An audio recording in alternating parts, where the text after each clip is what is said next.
Hello, everyone, and welcome back to the Real Clear Values podcast. It's my pleasure today to be joined again by Dr. Martin Ruehl, who is Senior Lecturer in German Intellectual History at the University of Cambridge. Martin, welcome back to the Real Clear Values podcast. Thank you for having me again, Tom.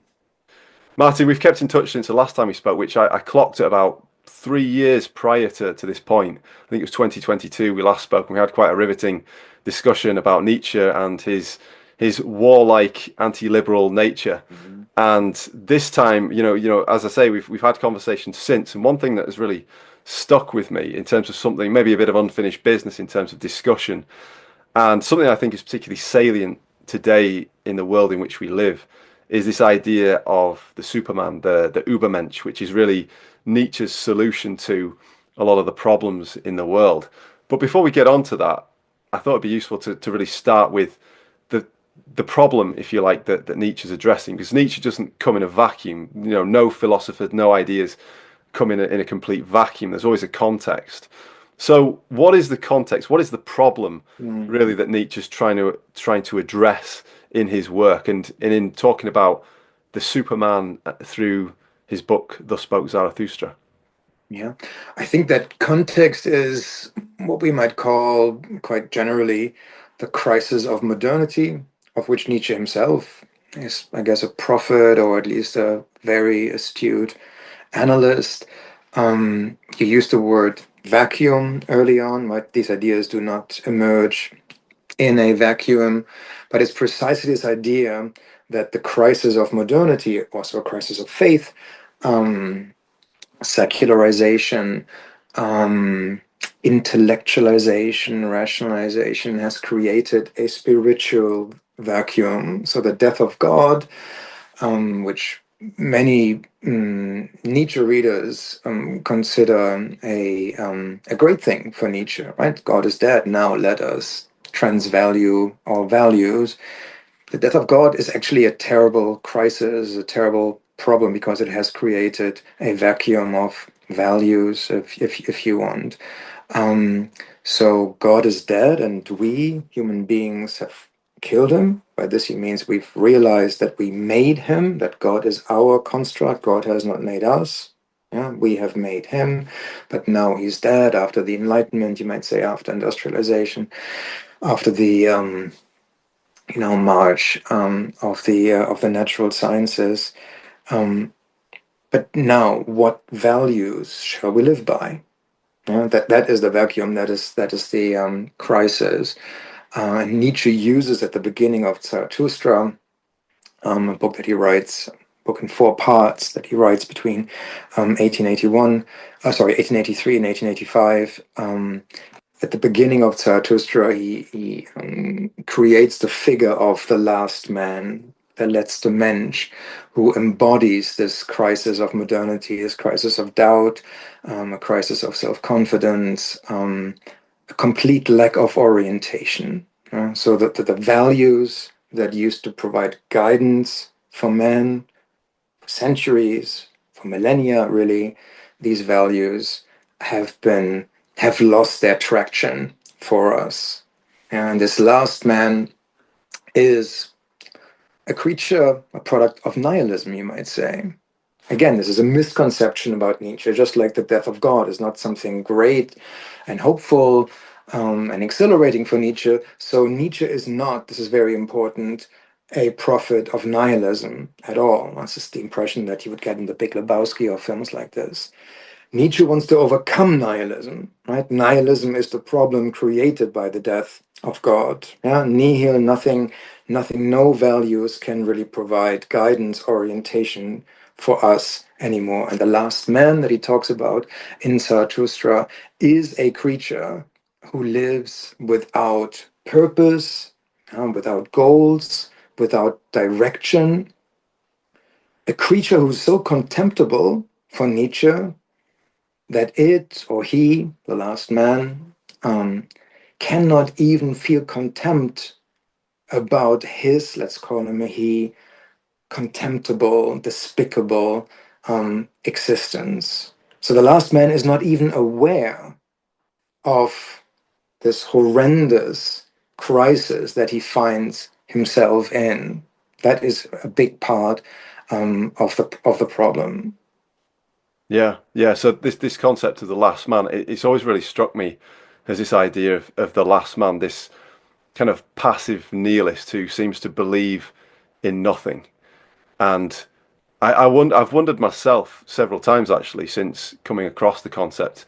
Do we live in the age of the last man now? And of course, you say man. It doesn't necessarily have to be a man by gender. It could be a female. It could be a woman, right? But it's this idea of there being this inherent emptiness, this lack of orientation, this lack Yeah, of anchoring, this lack of grounding, yeah, and a lack of vision as well. That's something else that Nietzsche writes yeah. about as well, doesn't he? About this lack of vision that the last man has. So, would you say that to some extent we are living in the age of the last man now, and that Nietzsche was quite prophetic writing about this in the late 19th century?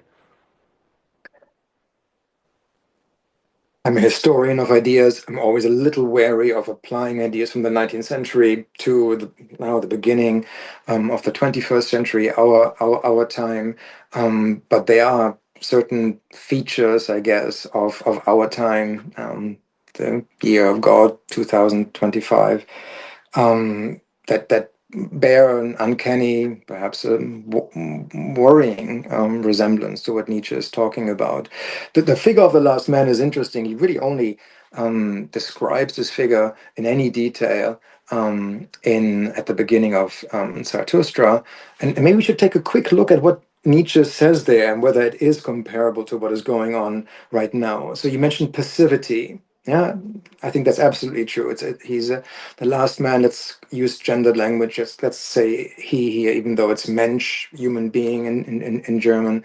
The last man is a passive figure. Yeah, to some extent, a helpless figure who lacks direction. And so Zarathustra says, "I say unto you, one must still have chaos in oneself to be able to give birth to a dancing star. I say unto you, you still have chaos in yourself." So, very importantly, at this time, let's say 1883, yeah, when he writes part one of Zarathustra, the last man is still a vision. So this is very important. He's just not saying this is what's going on right now. It's one potentiality. The other potentiality is the Superman. Yeah, but this is where human nature could end up in the not too distant future. Right.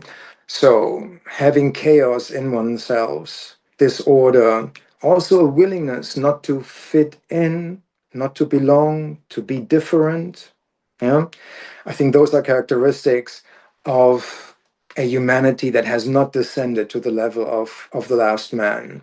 And I think conformity, indeed a will, an almost desperate wish to conform. I see this among my own students, even here at Cambridge. That to me seems like a plausible description of our, let's say, Western world in 2025. Yeah. Behold, Zarathustra says, I show you the last man. What is love? What is creation? What is longing? What is a star? Back reference to the dancing star. Thus asked the last man, and he blinks. This is a recurrent refrain, right? And he blinks, this blinzeln. It's almost blind, sort of now confronted with the broad light is a very important metaphor in Zarathustra, and the last man is forced to blinzeln, to blink when he's confronted with this dark light that Zarathustra shines upon the situation. So, what is creation? This lack of creativity.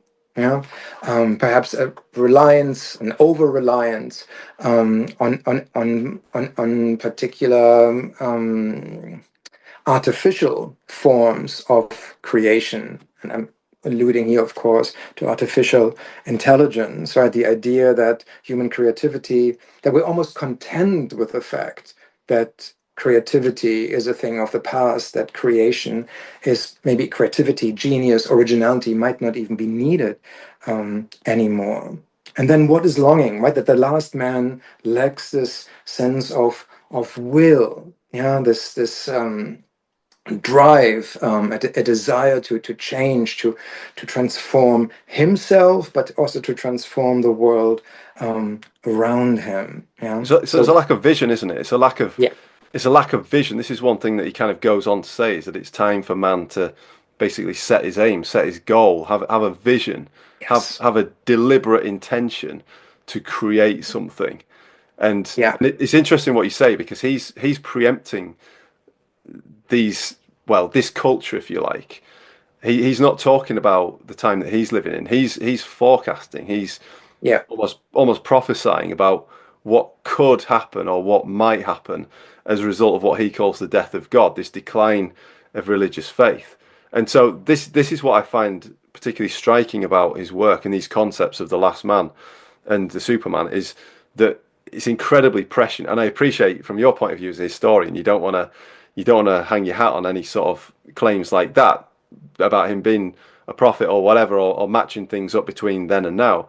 However, there are some real, you'd say that there's a lot of resonance there, isn't there? And what's interesting is people who believe very differently to Nietzsche, such as Carl Jung, were talking about this problem as well. Jung wrote extensively. I mean, Jung very much didn't agree with Nietzsche in some ways, but in other ways he very much respected Nietzsche, and Jung understood the psychosocial implications of the demise of Christianity. He understood that, in fact, there's in one of his books, I think it might be Alchemy and Psychology, he talks about how we are the rightful heirs of the Christian tradition, but we have let the house our fathers built fall into disrepair, and we have broken into Eastern palaces that our fathers never knew.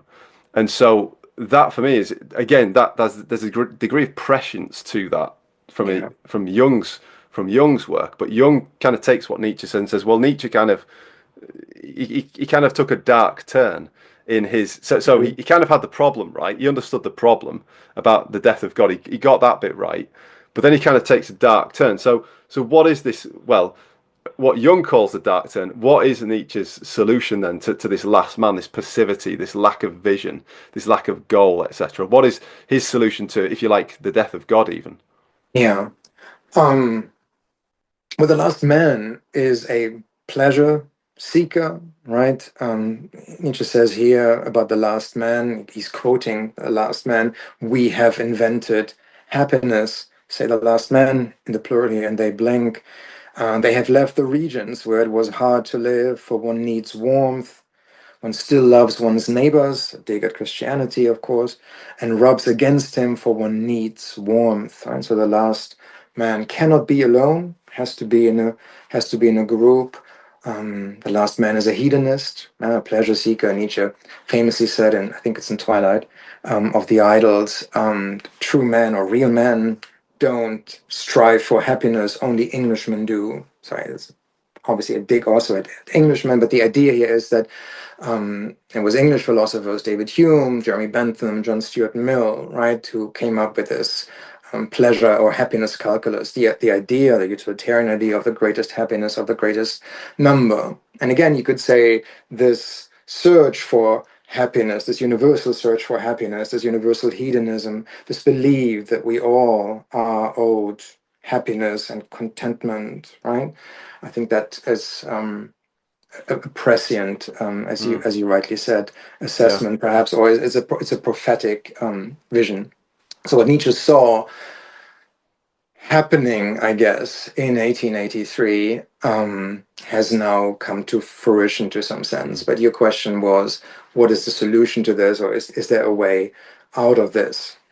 So if this eudaimonism, this belief that happiness is the greatest goal for man, if this is to be overcome, if this is a bad thing, as it is for Nietzsche, then the solution obviously would be an anti-eudaimonist or anti-eudaimonic personality, a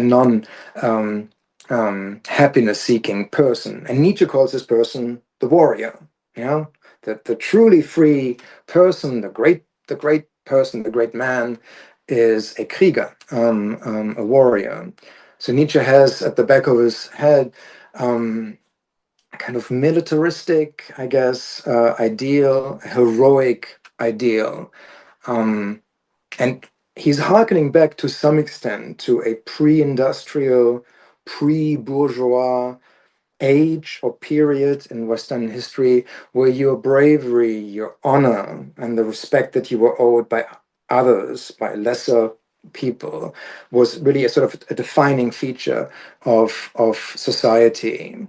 Francis Fukuyama, who made the term "the last man" famous in his book "The End of History and the Last Man," makes this idea of thumos, honor, pride, self-worth, a really crucial aspect of his sort of political philosophical assessment of modernity. And he says, in a bourgeois world, in a liberal democracy, honor and respect are completely irrelevant because everybody is honored, right? We believe in now in 2025 in the liberal democracies of the West, in the honorable nature of everyone. Everybody has dignity, right? Human dignity is a universal principle. And Fukuyama says, rightly in my view, that if everybody has dignity and is owed respect, then to some extent no one is owed respect. Yeah. And then Yeah. how do politics work in this world without tumults, right? Hmm. Without pride. So Nietzsche is really interested in a pre-bourgeois, or perhaps anti-bourgeois, anti-hedonistic ideal. So the warrior caste. That's something really important. And the other really important term for this way out of the crisis of faith, the way out of nihilism, is a sense of order. Yeah, Mm. Nietzsche introduces the term rank ordering, Rangordnung, into the discussion, and for him, modernity is such a nihilistic period in Western civilization because of this complete lack of order. Yes. Yeah, there is no high and low anymore. There's an enormous flattening. Nietzsche calls it Vermittelmäßigung, mediocritization of culture, but of humankind itself. So what he wants to bring back, and this is where things get more political, I guess, is a new rank ordering, a new high and low. Mm. And one of the recurrent sort of metaphors of Zarathustra is light, but another really important textual feature of the work is the prefix über, over, yeah, or supra. So he introduces the concept übermensch. Walter Kaufmann translates it as overman. I prefer the translation superman, yeah, super, over, über, right? There has to be an übermensch because there are so many lower people who need guidance. Nietzsche says, one of Nietzsche's diagnoses of modernity is one herd and no shepherd. Yeah, complete absence, complete unwillingness to obey and to lead. Yeah, Mm. and you need rank ordering. You need some kind of stratification, social, political, in order to bring back a sense of direction and a sense of leadership and a sense of order. Yeah, so Yeah. I think this is absolutely essential to Nietzsche's thinking about modernity, his critique of modernity, and his vision to overcome the last man through the Superman. Yes. This is really interesting, and this idea of there being this, stratification being a good thing, I think is a really important point because so many people have seen equality as the solution, but equality equality is impossible in many respects. The sort of equality that equalizes everything is impossible because people are better and worse than others in different domains. Different domains of competence, different domains of achievement. Why do we like sports? We like sports because there are teams that win and there are teams that lose, and the winning and the losing is all part of it. So if you take that away and you equalize everything and everybody's getting, I suppose, an award medal or whatever. Sorry, a participation medal as an award just for showing up, and Yeah, there's no absolute winner. Then that is inherently nihilistic because there's nothing to it. There's no purpose to it. There's no striving to it. There's no overcoming involved in it to achieve that thing. So this idea of the Übermensch, you mentioned this warrior figure. Now this sort of idea of the Übermensch being a warrior figure, being a tough person, it goes back to, I suppose it relates to ideas of antiquity, doesn't it? Where you think about the Romans and perhaps the Greeks as well, of there being warriors who are superior to others. I just want to pick up on a point on this, Martin, just in relation to Goethe, because Goethe, I believe that Nietzsche wrote or saw Goethe as a proto übermensch. And from what I understand of Goethe, I've been reading a biography on him recently. He doesn't seem much like a warrior, but he does very much seem like an individual. So how would you factor in Goethe and Nietzsche's estimations of Goethe as a proto Übermensch vis-a-vis the warrior archetype? Yeah. Two things, Tom. The first thing is you're absolutely right, that one should not read the concept Übermensch entirely in entirely political terms or militaristic terms. That's a very important reminder that for Nietzsche, Goethe represents, a type or a model of the Übermensch. There's something spiritual there, the will to give shape, and the ability to give shape to your life. Nietzsche thinks of the human being really as a bundle of often quite diffuse and divergent drives, Triebe. Um, it's the Übermensch, figure like Goethe, who's managed to impose some kind of harmony or direction to these different and divergent drives, who has turned himself into a work of art. And I think Goethe is a perfect example of somebody who in his youth was maybe pulled apart in different directions. The erotic was a very strong force in not just the young Goethe's life, but who then managed to turn himself into a work of art, his life into a work of art, but also who managed to produce beautiful works of art. So people like Goethe and Beethoven for Nietzsche would really rank supreme as models or illustrations of the Übermensch, right? Who gave shape to the chaos of their soul, turned themselves into something sublime, beautiful, but also were creativity, and the ability to create great art or produce great ideas in the case of a thinker. Those are defining features of the Übermensch. But this is the second point I want to make. To simply identify the Übermensch or Superman with Goethe and to say, Goethe is everything that defines superhuman qualities for Nietzsche would be wrong. Napoleon for Nietzsche is a mixture of Unmensch, inhumane type, I guess, and Übermensch. And again, Nietzsche invokes the Renaissance, Condottiere, and I guess evildoer, we should say, Cesare Borgia as a model, as an example of an Übermensch. Yeah. So certainly the late Nietzsche, the Nietzsche of the Antichrist, Twilight, of the Idols, Ecce Homo, who maybe out of a willingness to provoke, to be controversial, invokes these more political figures, Napoleon, Cesare Borgia, as manifestations of a kind of super humanity. But what unites Goethe and Beethoven on the one hand, cultural, artistic models of the Übermensch, and the more political models, Cesare Borgia and Napoleon on the other hand, is an ability to turn yourself into something greater, into something formful, ended, whole, complete, perfect, but also to leave something behind, to create something, A to legacy. impose your will on the world.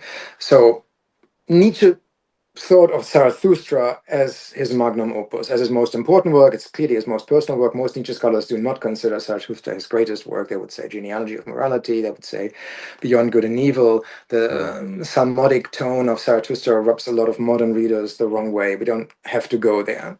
But it's in Zarathustra, and that's why the work is so important, that he introduces not just the concept of the Superman, Übermensch, but also talks at length about the will to power and the eternal recurrence of the same, right? So the will to power is a defining feature, really, or an abundance of or the will to power is a defining feature of the Superman, right? And Napoleon has that. And the will to power is not, as Walter Kaufmann would have us believe, just the will to overcome yourself, to turn yourself into the best individual or the highest form that you can Mm, become. The will to power is also a socio-political idea, in that the will to power means aggrandizing yourself, overpowering others, hmm. incorporating otherness into yourself, domination, control, exploitation. Nietzsche is explicit that all these things, exploitation, domination, and so on, are part of the will to power. And you can see if the will to power is an essential part of being superhuman, right? You can see those qualities much more obviously at work in people like Napoleon or Cesare Borgia than in Goethe or Beethoven. So I think that's important to remember.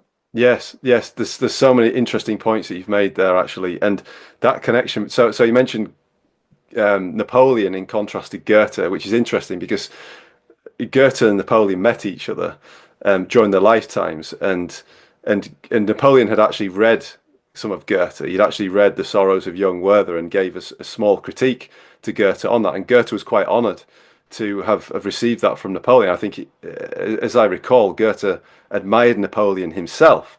So it's kind of interesting that you've got this sort of warrior figure in Napoleon and the artist figure in Goethe, who, like you say, they're unified by this will to power, this desire to use power to impose their will. Not just, this isn't Nietzsche's not just writing self-help here. He's not just saying overcome yourself and be the best version of you. He's not saying that, is it? He's actually talking about Yeah, this is about there's a vacuum of values here.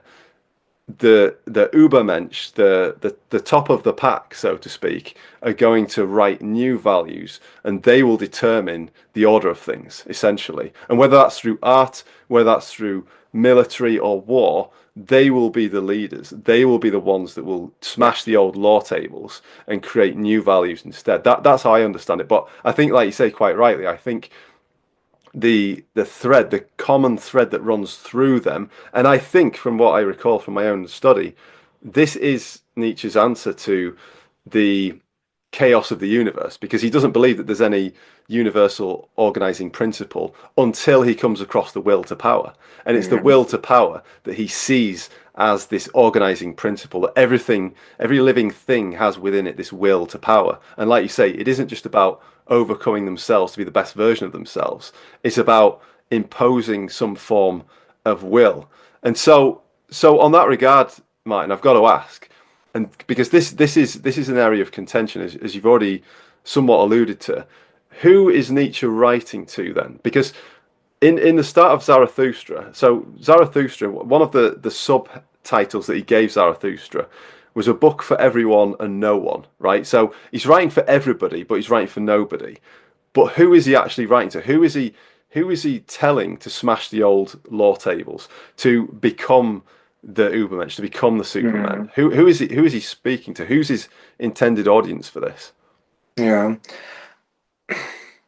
Let me begin from a slightly oblique angle with an image, a famous image, perhaps the most iconic image of German Romantic arts, "The Wanderer Above the Sea of Mists" by Caspar David Friedrich, which adorns many a cover of many a Nietzsche book. I think Ecce Homo, the Penguin edition, actually shows that Caspar David Friedrich painting. And that was always the idea. The great individual who left behind the crowd, the multitude, yeah, and elevated himself, turned himself, usually a he, into the best version of himself, and stood there on the rocks, gazing down on the sea of mist. And I think this is it's a rendering harmless of a quite dangerous concept, right? If Übermenschentum, if becoming an Übermensch is really for everyone, if any human being can engage in such a self-transformative process, yeah, then being an Übermensch and manifesting the will to power are cheapened in a way, and I honestly think they become meaningless. Yeah, because there always have to be many others, the fields who feel that all too many that Nietzsche talks about in Zarathustra, against which these greater types, the Übermenschen, can demonstrate and manifest their greatness. That's what Nietzsche calls the pathos of distance. Yeah, and that requires otherness. If everybody can become an Übermensch, then really no one is an Übermensch, right? Rank Yeah. ordering, difference, are absolutely essential. So the Same as the first problem thing, with, sorry to interrupt mine, but yeah, it's the please. same as the problem with equality, isn't it? You know, if everybody's the same, then we're kind of back to where we started, aren't we? If everybody ascends to the level of Übermensch, then what's the point in the Übermensch? There's Yes. nothing to be Uber, is there? Yeah. So I think this is really important. Of course, you're absolutely right. The will to power is a quasi-metaphysical principle. Nietzsche would have hated the idea of having reintroduced something metaphysical, but let's call it this. Like everybody, everything we do, not just we, also the animals and plants, right, is driven by some kind of will to power. But it's only the great types, the extraordinary, yeah, the exceptional human beings who manifest this abundance of will to power that allows them to raise themselves to that ultimate level of Übermenschentum. So Nietzsche is writing, this is absolutely essential, I think, to understanding his philosophy, for a tiny minority of potential Übermenschen, yeah, Übermenschen of the future. The subtitle of Beyond Good and Evil is prelude to a philosophy of the future, right? He's really looking ahead, right? And he said, and the Übermensch really is not a creature that will come about in the indefinite, future. It's soon, right? Nietzsche is really trying to change the way people think, change the way people behave, and force the few of us who have it in ourselves to do this, to shape themselves and to shape their surroundings and to bring about this all important elevation, as he calls it, of the type of man. And Nietzsche's entire philosophical project is about this elevation of the human, right? The human for Nietzsche is not a finished project, a finished product. Yeah, it's a rope tied between ape and Superman. This is a slap in the face of someone like Immanuel Kant, who built his entire moral philosophy on the idea that man has to be treated as an end in himself. And Nietzsche says man is not an end. Man is a means to an end, and the end is the Superman. We are just that bridge. We are just that crossing. Yeah, and our entire political system, certainly for the last 300 years, is predicated on the idea that what we have, human beings as they are in all their fallibility and all their corruption and all their mediocrity, that this is the final product and we have to work with what we have. Let's say, Mm. hence welfarism or something, right? Or hence the idea that all human beings are dignified and need to be looked after. And thank God we have these values, right? I'm not trying to do away with them in any chain sense. But Nietzsche says this is wrong. These social theories and political theories who assume that man is an end product and not a means to something higher, they get it completely wrong. So he wants a politics and he wants a society that is prepared to launch this great transformative project. And again, importantly, I would say, this is not just a spiritual, intellectual, cultural transformation. This also has certain biological factors. Now, in Zarathustra itself, Nietzsche hardly ever mentions these biological aspects. It really sounds like this is about turning ourselves spiritually, intellectually into something higher. But Mm. in the Nachlass, in the notes and fragments he left behind from the period in which he was writing Zarathustra, this is from the fall of 1883, he says, the goal must be, in German, Höherbildung des ganzen Leibes, an elevation, a raising of the body. Yeah, so there's a clearly physiological element to this, right? And we often laugh at this, right? That the Superman is that muscular figure in the blue cape, with the red cape and the blue muscled shirt or something. Yeah.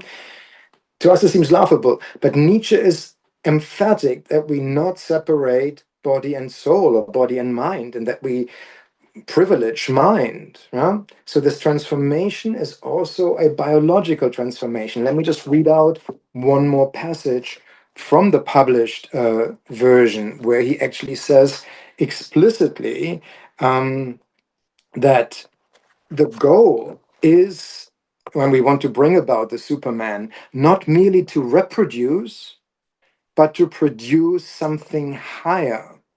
Toward that, my brothers, the garden of marriage should help you, right? This is a very eugenicist idea, that certain people should procreate, only certain people, not everybody should reproduce, right? Mm. A minority of people should reproduce, because through reproduction, Züchtung, breeding is one of Nietzsche's favorite terms: Zucht, discipline, Züchtung, breeding. Yeah, those two things together can bring about the Superman. Right. So to reduce the Superman to a merely intellectual creature is wrong. There's also a physiological, biological side. Nietzsche was Mm. deeply influenced by Darwinist thinking, even though he outwardly and sort of officially rejected Darwin. Right, he didn't like the idea that for Darwin everything was about survival. Right? It's not the will to live or the will to survive, Nietzsche says, it's the will to power. Yeah. Yes. Otherwise, the last man, he calls him like a flea beetle. Yeah, he has survived. He will live the longest, Nietzsche says, because he has adapted himself. And Yeah. according to the Darwinian evolutionary theory, adaptability is the great, right, asset. Like an And Nietzsche says, amoeba. forget adaptability, right? We want Yeah. greatness. We want things that stand out and stick out. So please let us not forget the, to us, worrying, Mm. problematic, biological, social Darwinist, and indeed, I would say, eugenicist aspects of Mm. Nietzsche's thinking about the Superman. Right. So Yeah. this transformation that he has in mind also has to do with breeding.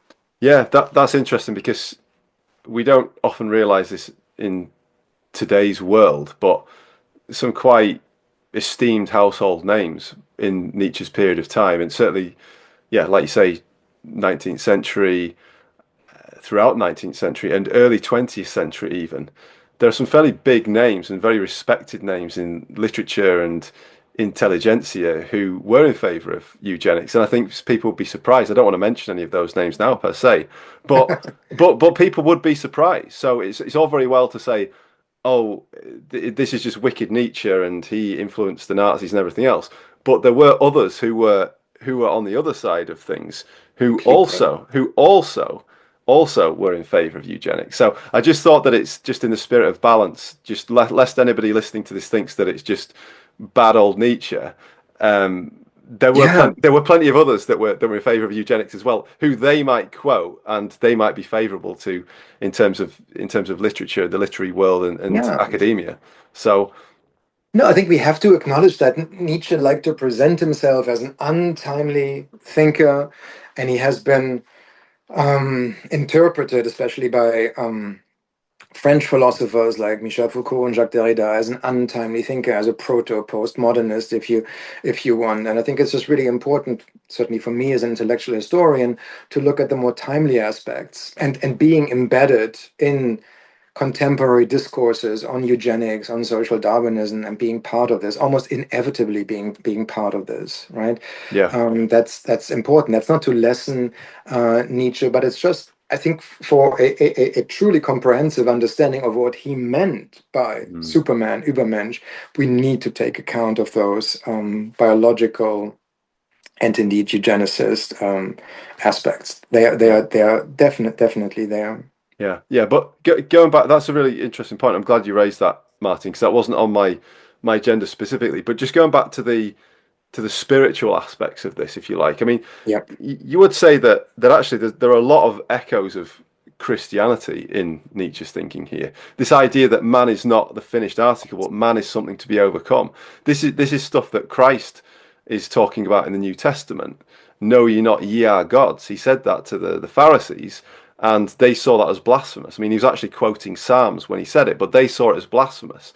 This idea in Mormon theology that as man is, God once was, and as God is, man may yet become. This is an idea of overcoming, of man becoming more than he is, or woman becoming more than she is, etc. So these ideas aren't exclusive to Nietzsche, but it seems that Nietzsche has basically deified the self. So he's taken God out of the equation. He said, well, God is dead. God isn't real anyway. So we're going to deify ourselves. We're going to turn ourselves into gods. And would you agree with that? Would you say that there is a kind of a what you might call a Luciferian element to the übermensch, where you think about, in the book of Isaiah, this idea that, Lucifer, the son of the morning, has sought to ascend above the stars of heaven and above the throne of God, and that is where he is, and that's really what precedes his downfall. Would you say that there's echoes of that within Nietzsche's thinking about the übermensch and the will to power? Yes, yes. So just to confirm what you said earlier on, in Christian theology and certainly in Protestant theology, there are multiple references to the term Übermensch. Right? Superman. Nietzsche did not invent or coin this term. It's a Christian theological term. So the term itself, right, is, we also find it in Dante, um, um, superhumanare, to use it as a verb, I think, yeah, to superhumanize yourself or something like this. So it is there, yeah. So excellent point. But the important point that you're really making is that it is a kind of resacralization of man, a kind of Vergöttlichung, deification of man. It's absolutely true. So in the fourth part of Zarathustra, in section 2, he says, God died. Now we want the overman to live, right? So the overman is almost the answer to the death of God. And already in in Daybreak, when he says God is dead and we have killed him, Nietzsche goes on to say, now, having committed such a heinous act, to be worthy of such an act, we humans will now have to turn ourselves into gods. Yeah, we will have to become the new gods. So you're absolutely right that there is a sacral, a transcendental element to it. That's why the concept Superman is so often despised by the more postmodernist readers of Nietzsche. Right? This is when Nietzsche is developing his own meta narrative, Hmm. where he's kind of doing something very unpost modernist. But Nietzsche was the son of a Protestant pastor. His uncle was a Protestant pastor. He hailed from a long family of Protestant pastors. The language of Zarathustra, as everybody who's just dipped into it knows, is a deeply religious language. You could say Nietzsche is using it ironically here, right? Hmm. The language of the New Testament. But there's also a real sense in which this is his religion. He is founding through Zarathustra as his mouthpiece a new religion, and it's the religion of the Superman. So I completely agree that there's a sacral Hmm. pseudo-Christian, right? Because everything Yes. that the Superman stands for Nietzsche is anti-Christian, right? Hmm. Christianity stands for meekness, humility, pacifism, Hmm. compassion, all those things. And for Nietzsche, the Superman will have to be self-assertive, violent, cruel, right? Without feeling any remorse, Hmm. all those things. But the fact that he reverts, the adjectives or finds the antonyms to all these adjectives of the Christian canon doesn't mean that it's not a Christian idea ultimately. Mm, yeah, and it's very interesting. I find R.J. Hollingdale's work and commentary on Nietzsche particularly compelling because it's so simple.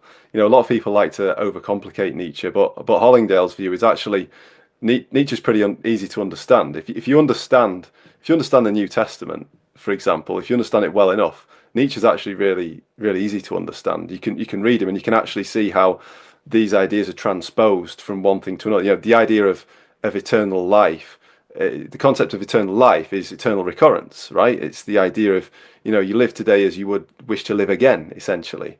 And so it's very much about the now. The time frames are shortened. It's not about this thing coming to pass, this paradise in the hereafter, in eternal life, but it's about living now in a way that you would wish to live again. And all of these sort of things, they're all they're all couched in Christianity, but Christianity and Christian concepts have been appropriated by Nietzsche within the framework of the self. So the self is then deified. But what I find absolutely fascinating with this, from a, I suppose you'd say, philosophical, theological point of view, is just how closely it tracks with Christianity. I would say it's a distortion of Christianity. I'd also say that Nietzsche misunderstands Christ to a significant degree. I mean, some authors write about Nietzsche's respect and reverence for Christ as being a form of übermensch himself, but then he doesn't appreciate things like turning the other cheek.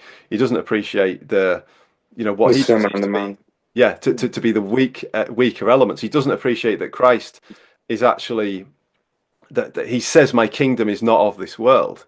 So he's not actually fighting against the people that are trying to crucify him. It's part of his work. His overcoming involves being crucified by the mob, by subjecting himself to the hatred, to the disdain, in order to overcome that. And that's something that Nietzsche doesn't seem to understand. He doesn't understand that that is the ultimate transcendence. Is having the power to crush your enemies and choosing not to use it to crush them because there's a bigger plan in place. There's a bigger prize to be won. And the prize for Christ, of course, is the salvation of humankind.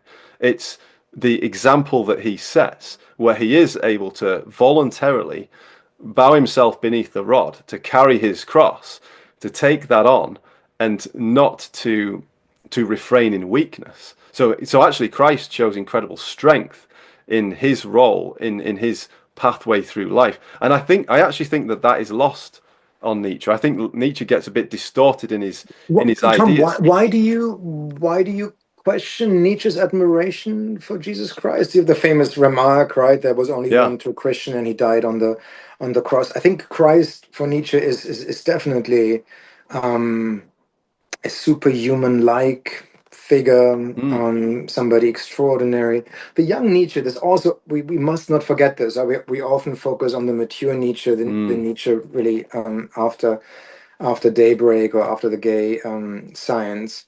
Um, the young Nietzsche says that the saint, the ascetic life of the saint, is one of the highest forms of existence. So mm, asceticism there, right, in the birth of tragedy, right, asceticism there is definitely something great and sublime and admirable. Can I just maybe bring in the third key concept, hmm. namely the eternal recurrence of the same? So we have will to power, Superman, and the Yes. eternal recurrence, um, which rests on a cyclical understanding of time. And this is often seen as Mm, inherently and essentially anti-Christian, right? The idea is that Christian time is linear from Genesis through kingdom to kingdom come, right? Sort of a straight line.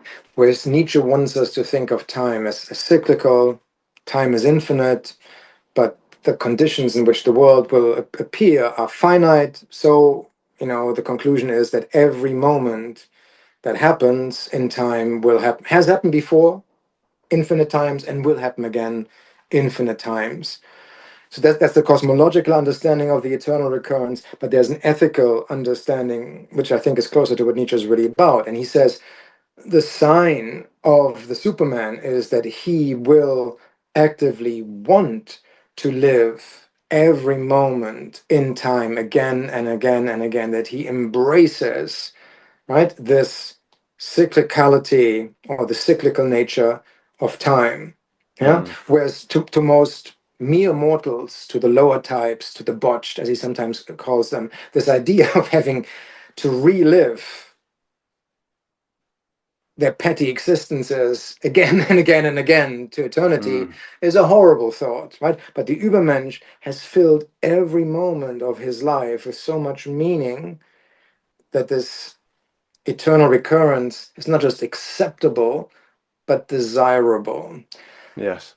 And I agree that structurally there are really important parallels between Nietzsche, and that Nietzsche remains, like Marx in a way, indebted to a kind of Christian eschatological thinking, right? The very idea of the last man, Mm, yeah, that there's an end of time, is quite Christian. The sort of idea of palingenesis, renewal through destruction, right? Is quite Christian, eschatological, millenarian. There will be a Hmm. final battle between good and evil, and out of this, a new age will emerge, right? This kind of palingenetic thinking you find in Nietzsche, structurally speaking. But I would say this idea of the eternal recurrence, which Nietzsche believed was absolutely central to his entire mature philosophy.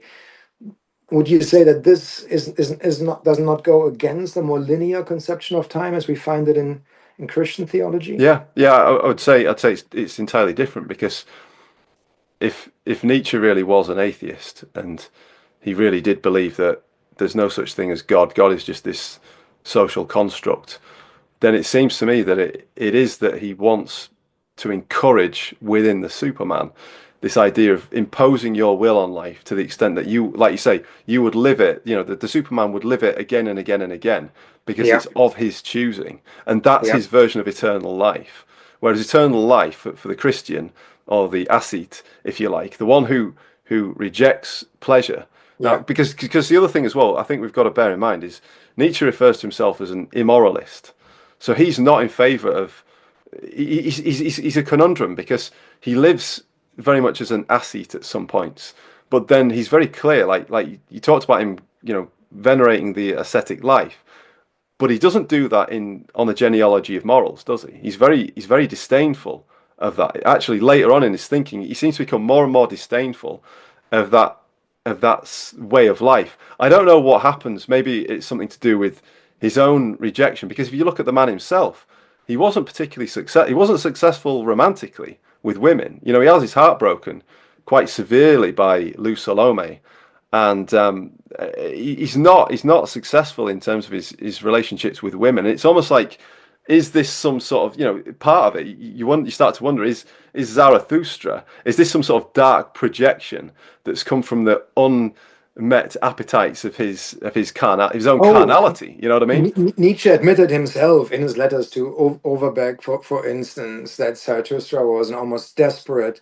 attempt to get over and move on from the Lou disaster, right? He had proposed to her in 81 twice, I think, and rejected him. Then he felt betrayed by her. I think she went to Bayreuth, talked to the Wagners. Then Nietzsche's sister told Nietzsche that Lou had gossiped about him and called him half mad. And so this was very, very painful. It's always dangerous to personalize and psychologize a thinker, but Nietzsche does the same thing to other philosophers, right? He psychologizes them, he personalizes their ideas. I think it's fair. To say that. So, but your point was a more general one.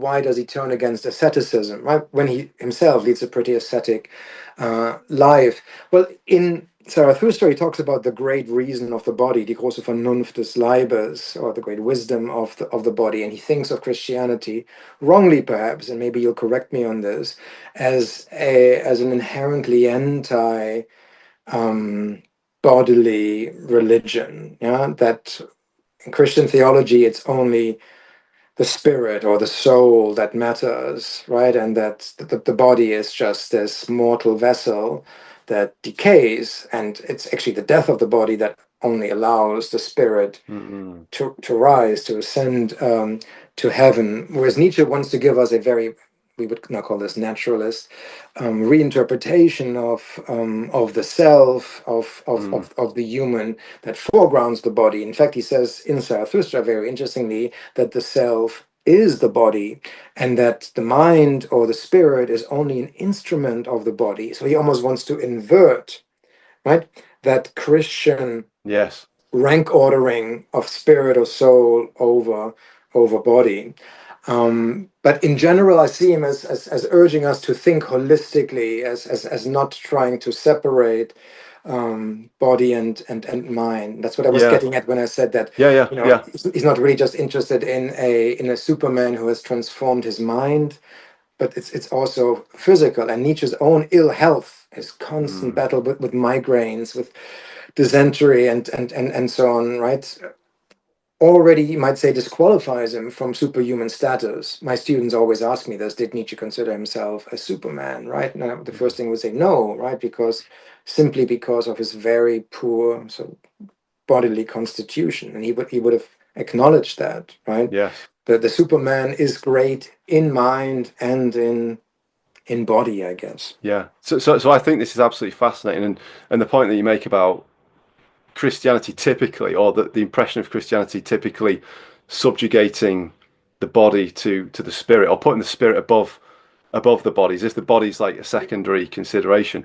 I find it fascinating because I, I'm a practicing member of the Church of Jesus Christ of Latter-day Saints, otherwise known as Mormon, and I've been reading a lot of. I also teach Sunday school, so I've been reading a lot of our doctrines more recently to teach them in Sunday school on a Sunday. And what's interesting to me is in in the theology in our church is very much a fullness of joy is found through the combination of the body and the spirit, Yeah, and so there is that combination. So I think traditional a lot of people in traditional Christianity really don't like Mormonism. Mormonism is the boogeyman for them. It's a bit of an outcast, but I think it's much more holistic because it does incorporate the things of the flesh, so to speak, the body, and finding joy in the yeah, body. And so I think that's very interesting how there is that in traditional Christianity, there is that dichotomy, there is that constant tension between it's almost like if you have any physical pleasure, you're doing something wrong. Do you know what I mean? I think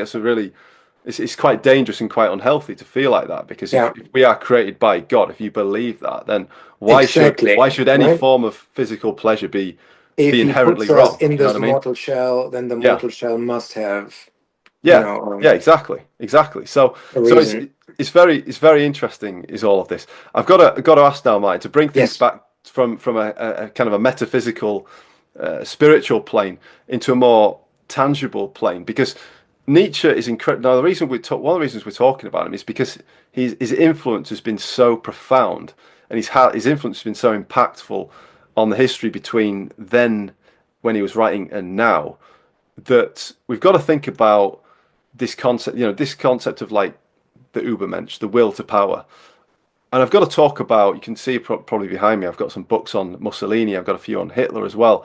How far away was Duce is one that's particularly I interesting, just written saw it. by Yeah, an author called Peter Williamson. He writes in there about the influence of Nietzsche on Mussolini. Now, people who espouse this postmodernist view of Nietzsche love to say, well, Mussolini was totally wrong and Hitler was wrong, and the reason for all this confusion is because Nietzsche's sister Elizabeth basically changed his writing. She messed with the will to power, as in his collection of mm, posthumously published writings, and if she hadn't messed with it, then there wouldn't be any confusion about where Nietzsche stood, and he wouldn't have influenced the Nazis, he wouldn't have influenced Mussolini and the fascists. How far off are they though? How far awry are the Nazis and Mussolini in interpreting Nietzsche, the Superman, the will to power, etc.? the first thing to say probably is that unlike Hitler, who was, I think, only familiar with Nietzsche's philosophy in the vaguest of terms, paid an official visit to the Nietzsche archive, I think in 34, shakes hands with Elisabeth, poses for a photo, famously publicized in the Völkische Beobachter, right, the organ of the Nazi party, but had a very faint, very weak understanding of Nietzsche's philosophy. We're not even sure if he read any Nietzsche firsthand. There are some references in Mein Kampf to lords or masters of the earth, Herren der Erde. It's an expression that Nietzsche uses, but seems very indirect. Unlike Hitler, who was very indirectly and weakly familiar with Nietzsche, Mussolini was an avid reader and a genuine admirer, and maybe not an expert, but something close to a Nietzsche scholar. Right, in 1944, on Nietzsche's centenary, the centenary of Nietzsche's birth, Mussolini, while his whole fascist empire is crumbling into dust, sends this statue of Dionysus to Weimar to be put up there. I mean, for me, that's indicative of Mussolini's genuine attachment to the spirit of Nietzsche. But importantly, and this is your question, not just about knowledge. Did Hitler know Nietzsche? Right? Fascism, and certainly the Italian fascism, but I think also to some extent German fascism, i.e., National Socialism, bear structural resemblances to this Nietzschean idea of the Superman, especially in the eugenicist, social Darwinist, biological dimension, right? Through Züchtung, breeding, but also through elimination, right? Vernichtung, destruction of what Nietzsche calls die Missratenen, the botched. He says, actually in Zarathustra, but also in Ecce Homo, that millions of badly turned out, botched people, lesser people, will have to die. Right? These fantasies of, you might say, genocidal, this destruction bear an uncanny, a shocking resemblance to what the Nazis, perhaps more than the Italian fascists, were doing. But let's move that to one side and just think about the palingenetic promise, this transformative, this elevating promise of fascism. Palingenesis means rebirth out of destruction. You have to destroy the old order to bring about the new order and to create a new type of man. Right? Fascism, like Soviet communism, wants to recreate man, wants to re-socially engineer the human type, create a new human form. Mussolini was fiercely committed to this, and in their own way, so were the Nazis, right?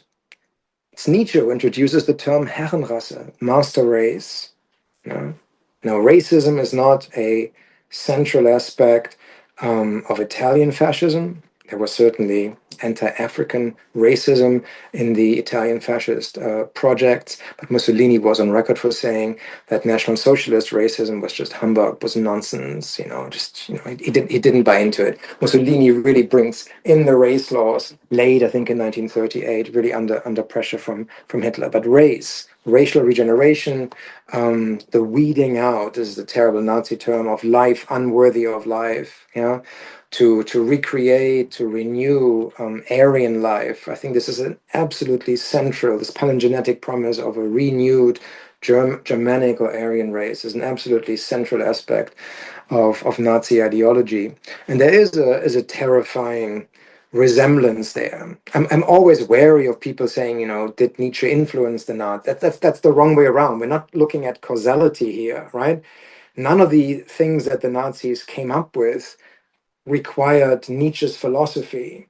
You could arrive at those points at an entirely scientific or pseudoscientific, biological, on such a trajectory. You didn't need Nietzsche's philosophy for this. But that doesn't take away the structural parallels, right? And now you could simply say, well, Nietzsche was, as a timely thinker, attached to these social Darwinist eugenicist ideas of his time, and the Nazis, coming 30 years after Nietzsche, if you want, right, simply built on these ideas. So that's all there is. But I think there is something more. Nietzsche describes the necessity of elimination. He calls it die Partei des Lebens, the party of life. That will have to bring about the Superman, that will have to redeem this world, through weeding out, through a mass project of weeding out the botched, the Missratenen, and so on. Nietzsche describes this project in such stark, I would call them eliminationist terms, that certain members of the SS, the Reichssicherheitshauptamt, the so-called architects of genocide, they, unlike Hitler and unlike Himmler, were familiar with Nietzsche's writings, that they could find, some kind of support if they wanted, intellectual support for their projects. So this is very controversial among Nietzsche scholars.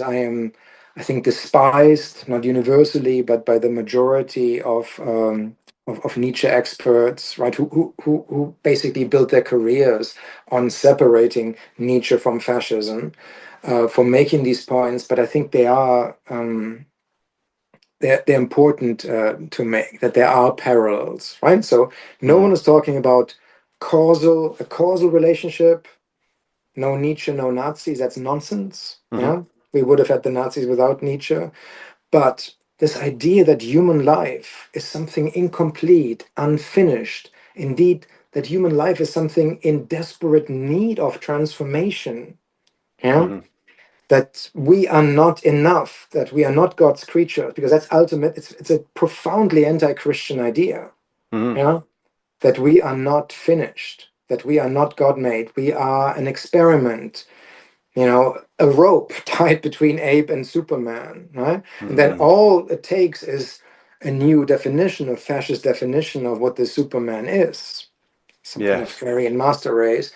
And then you open the doors, and this then becomes a Nietzschean opening of the doors to these genocidal and eugenicist projects.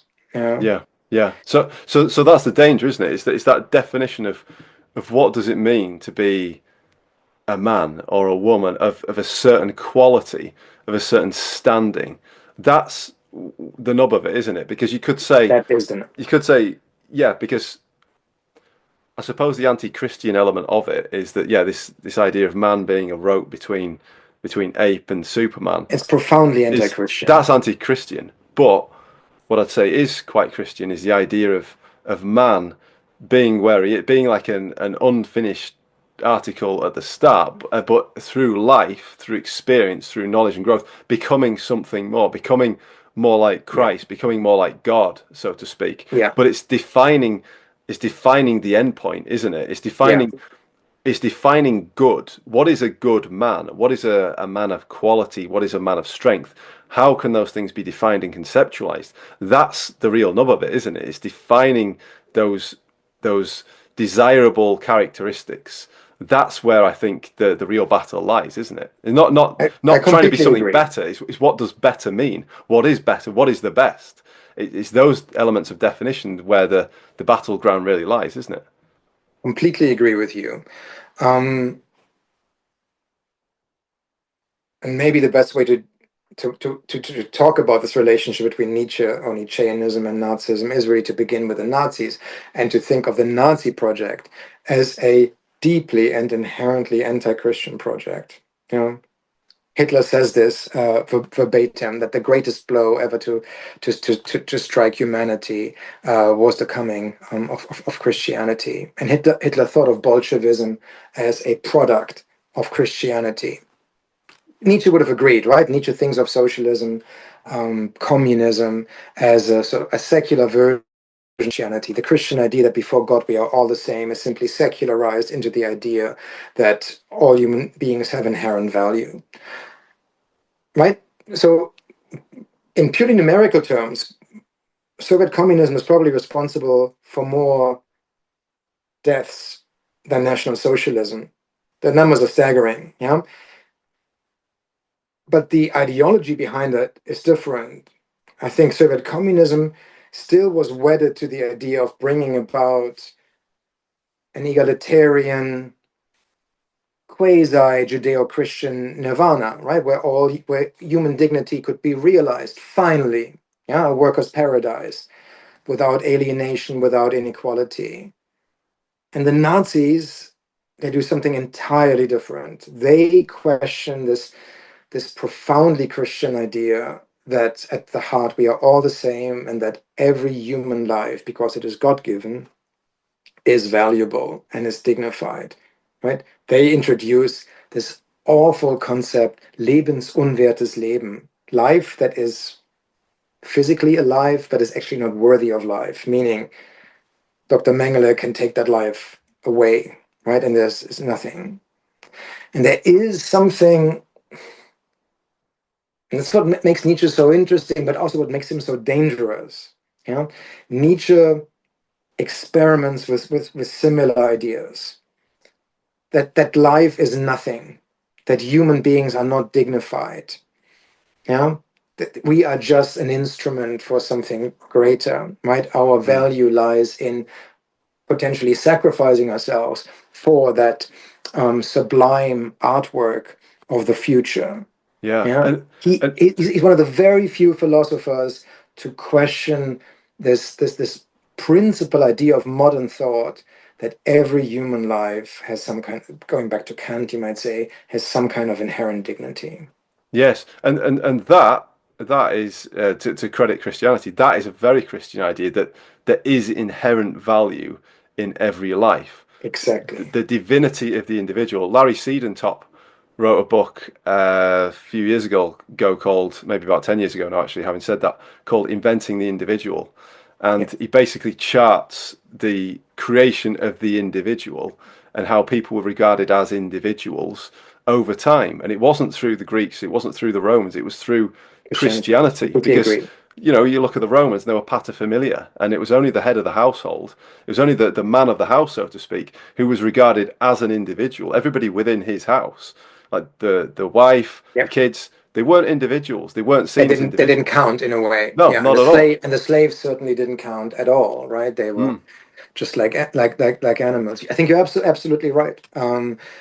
It is individualism, even its bourgeois liberal form, is a secular spin-off of this Christian attachment to the sacrality of human life. yeah, And Nietzsche just, this is, as I said, this is part of what makes him so fascinating, right? He follows this thought through, right? If God is dead, then what? yes, Then why should we believe in social justice? Then why should we believe in one man, one vote, right? Why should we believe in the welfare state? Why should we um, believe in hospitals? I mean, he just says this explicitly, right? What is ill, what is decaying should be pushed, right? Away, sure, away yeah, with it, right? It's shocking yeah. to But the Nazis pick yes. up on that idea as well, don't they? The Nazis Mm, don't particularly see great value in people who are sick in their society, do they? yeah, that's true. I guess the first victims of Nazi um, euthanasia programs are the disabled, so non-Jewish, disabled, so German, Gentile German, disabled people. Yeah, Yeah. yeah. Wow. Yeah. So Nietzsche's onto something with the death of God, right? Mm, You as a mom, you see this entirely differently. God is not dead for you at all, right? mm, Um, but for Nietzsche, this is also, as he's called it, a socio-psychological assessment of his time. Let's say the 1870s or 1880s, right? And if we have killed him, whether he's dead or not, right? We think we have killed him, yeah. Then what? Yeah, yes. and he spins that idea to its awful conclusion. Mm, Yeah, then human life really is just an experiment. yes. Yes. It's very interesting. I mean, these sort of questions are raised in the Bible. There's a verse in Psalms that says, "What is man that thou art mindful of him?" That you think of, reflect on the millions of stars that there are in the universe. It's like, what are we? But yet we are valuable, and that's the whole point. That is the beauty of Christianity, is that there is inherent value and inherent worth in every soul, irrespective of how small a single soul is in the grand scheme of things. There is still inherent value. Yeah. So yeah, this is really fascinating. But I like how you point out that what Nietzsche's doing is he's extrapolating beyond the death of God and saying, Mm. well, if God's dead, what are the actual implications of that? Let's move this forward. Let's see what this means Yeah.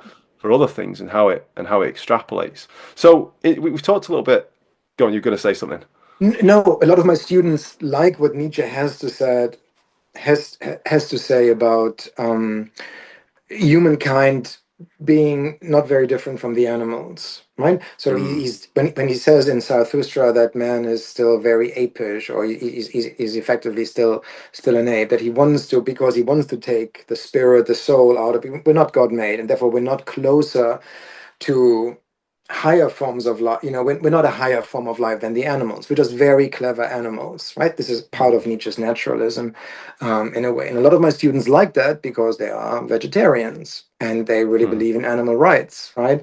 And they think that a lot of the damage that humans have done to animals has to do with this Christian idea that God placed us above the animals and that he basically gave the animals over to us, our custodianship, to do with them more or less as we please. If you read Genesis carefully, there are different ways of reading that, right? Whether mhm, we are really sort of to safeguard them or make use of them, it's not straightforward. But my students really think, okay, great. Here with Nietzsche, we have someone who really wants to take man with a capital M down a notch and say, you're just like an animal, so don't do all the terrible. They think they can develop an animal rights theory out of Nietzsche, and that is one way of reading him. mm. But that's maybe the more benign, right, consequence of this anti-Christian Yeah. rereading of what man is. And then there's the much less benign one that we looked at when we looked at Nietzsche and the Nazis. I'm just trying to. I don't mean to be scornful, but I am trying to. I'm struggling to trying to imagine a vegetarian übermensch. I just, I can't really see it. I see the Nietzsche übermensch as, experimented. Nietzsche experimented with vegetarianism. But he couldn't live without German sausage in the end. After he goes mad, that's how his friend Overbeck actually baits him onto the train that brings him back to Basel with a sandwich of German sausage because he loved that so much. Yeah. yeah, wow, yeah. There's all sorts of interesting anecdotes Anyway, around that's by the by. Just around the man and his maybe to life. to to to to Yeah, bring up yeah. this No, point that gives it's us a slightly different Nietzsche. it is, and it's interesting. It's like anything, isn't it? I suppose it's like with Nietzsche, it's a bit like the New Testament in that people can read it through whatever people are going to read it through whatever lens and whatever paradigms they have, and appropriate it to their own ends. We all do it to a greater or lesser extent, but these conversations are valuable because it's about really trying to find clarity on what is actually meant and find a degree of triangulation in terms of what was written by these Hmm. philosophers like Nietzsche and the application of these things as well. I think it's really important to look at that. I mean, just moving forwards in time, then, Martin. I know we just talked about the likes of Mussolini and the Nazis, but what about strong men today? There's so much that's been said and written about the strong men of our time. Do you see any echoes of Nietzsche or Superman or Übermensch in any of the strong men leaders of our time, whether No, I by don't. accident or design? And that's not because I personally despise people like Viktor Orban or Vladimir Putin or for that matter Nigel Farage. Despise is a strong word and a very un-Nietzschean word. It's a resentment, ressentiment laden word. So Mm, I should not use it because maybe I object to their viewpoints and their ideologies. It's because they are populists, right? sure. They justify what they're doing by presenting themselves as the true voice of the people. Yeah, they are ultra democrats in a way. They might be illiberal. In fact, they are certainly in the case of Orban and Putin, um, illiberal, anti-liberal. Yeah, but they would claim they're not anti-democratic. They claim they speak for the people. Yeah, they know what the people really want, namely not immigration, for instance. Yeah, or in fact, the people want strong leadership. Yeah, and Nietzsche says a truly superhuman leader would be that's the pathos of distance, would be entirely oblivious to what the people, which for Nietzsche is der Pöbel, the rabble, what they want. Yeah, true leadership would require for Nietzsche a disdain, a contemptuous ignorance of the people, right? To elevate humanity, you'd have to do things that go so diametrically against the will of the people that these leaders, these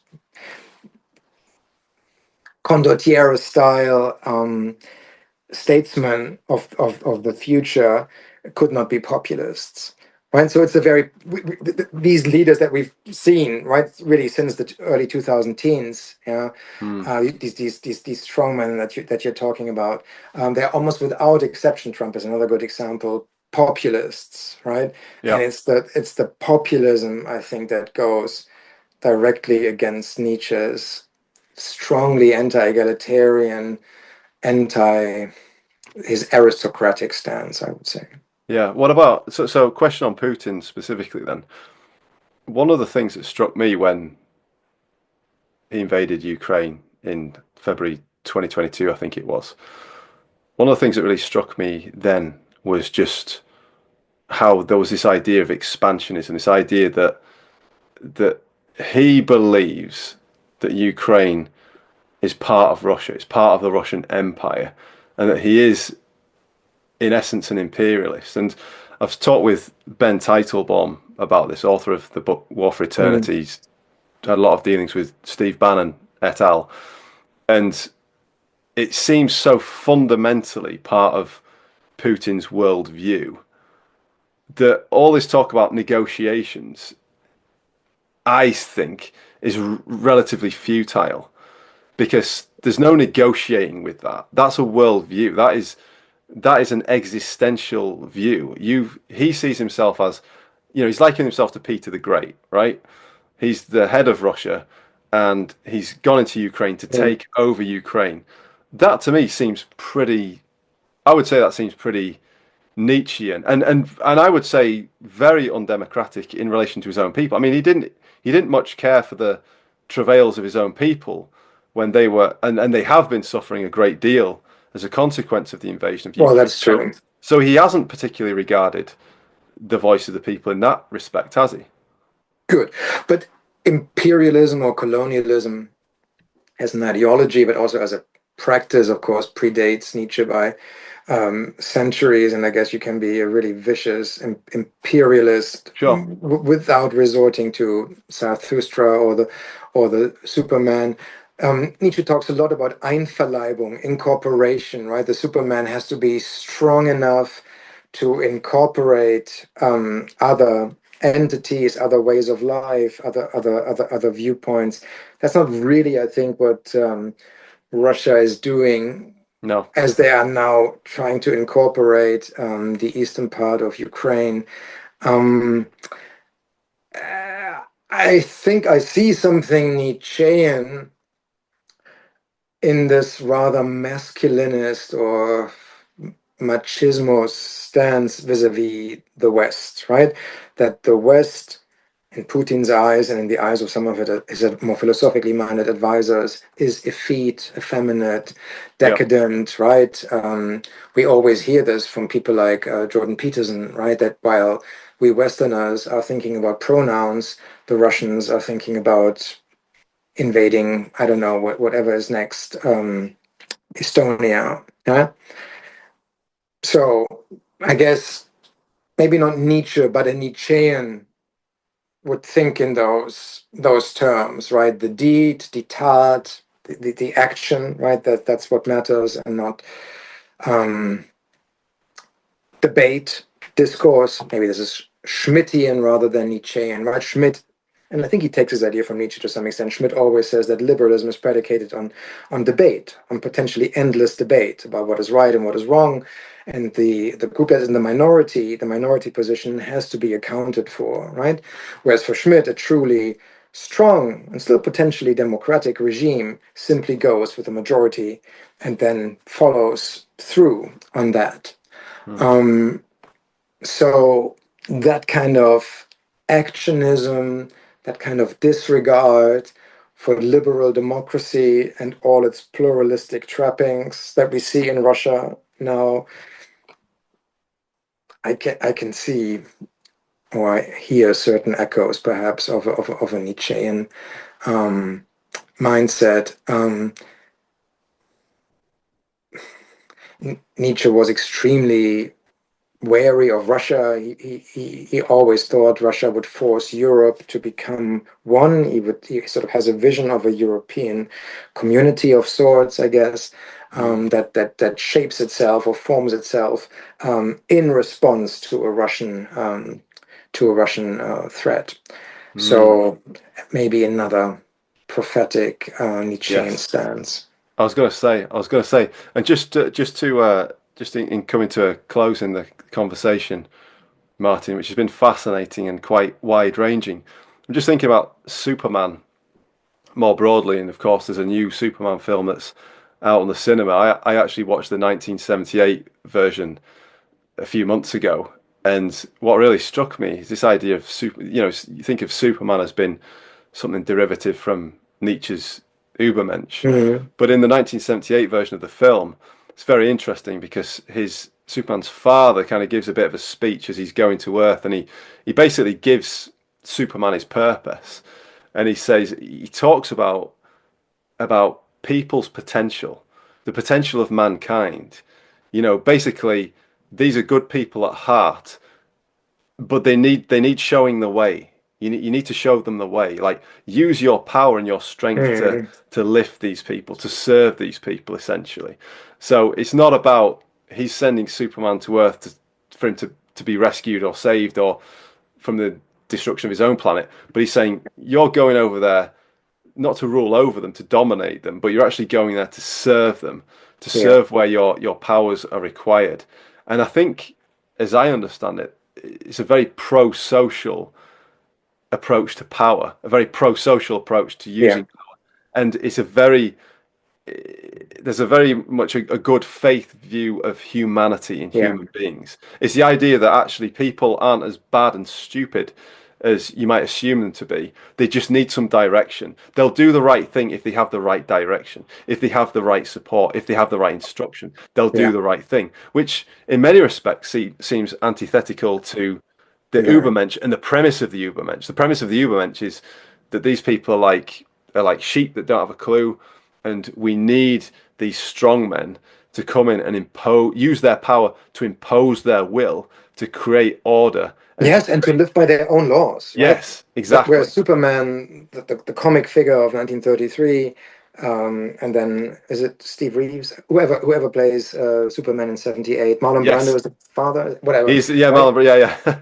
Christopher Reeves, not Steve Christopher Reeves. Reeves. Yeah, Christopher Reeves, yeah, and Superman, instead of destroying the tables of good and evil, the old moral order, the old system of values, and replacing it as a Superman in the Nietzschean hmm sense should, with his own values, his new values, his master morality, effectively upholds the old human values of good and evil, right? He fights evil, he stands up for good, though as you rightly said, he also, I think, wants to make his human proteges aware of what is actually good, what they originally stood for. So he's a very un-Nietzschean Superman, absolutely.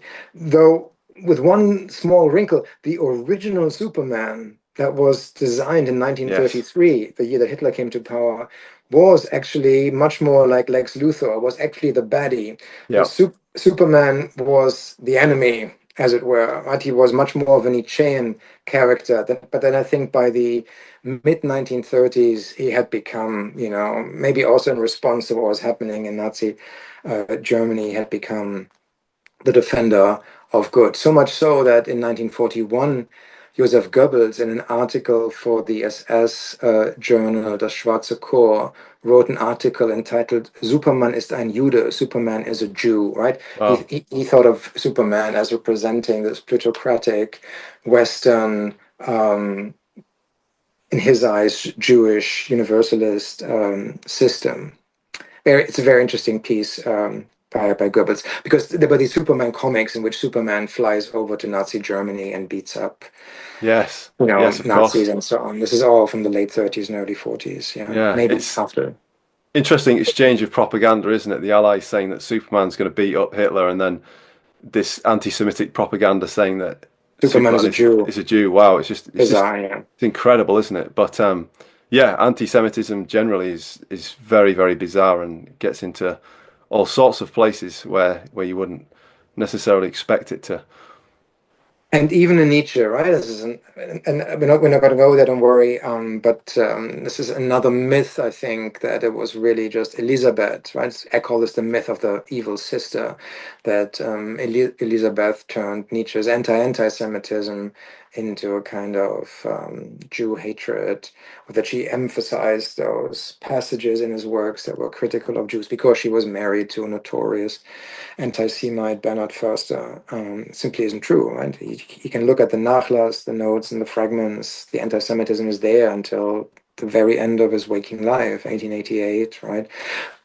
Interspersed with very philo-Semitic passages, but there can be no doubt in my mind that Nietzsche really from his early Wagnerian days, where he's an overt and really explicit anti-Semite, to the end of his productive life harbors certain anti-Jewish stereotypes, cliches, and so on.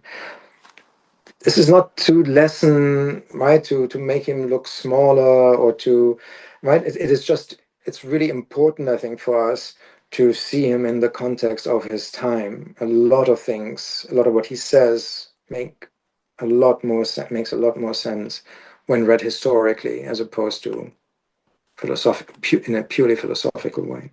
Yes, absolutely. I think that's a very helpful comment to make because we have to look at these things contemporaneously as well and not just divorce them from what was happening at the time culturally, but also in Nietzsche's life. We can't psychoanalyze Nietzsche posthumously from a distance, but we have to be aware of what else is going on, like we were saying about Lou Salome, what's going on in the man's life to produce this or to receive, shall we say, this revelation, as he called it, of Zarathustra.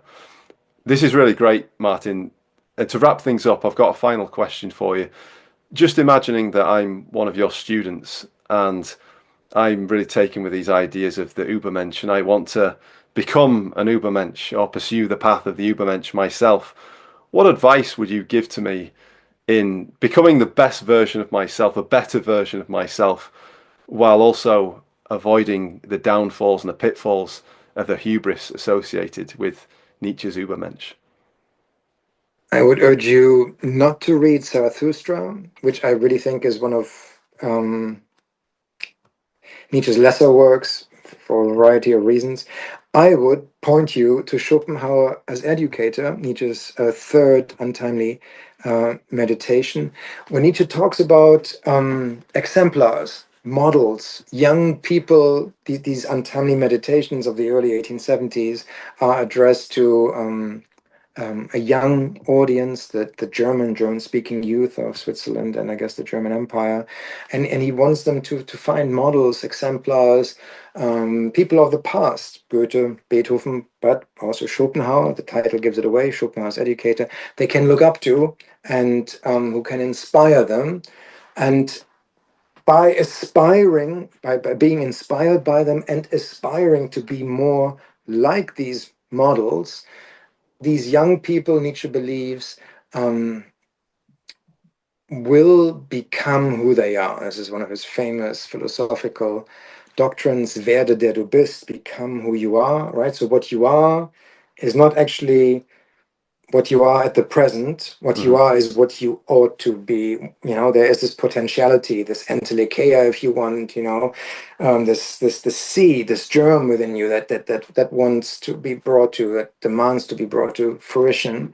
And it's really by reading about Beethoven, Schopenhauer, Goethe, or Napoleon that can be inspired to be more than you are, right? To cultivate a new self, to bring forth a new self, to cultivate yourself and to elevate yourself. And if that Mm. works, then this might be the first step towards a higher form of being.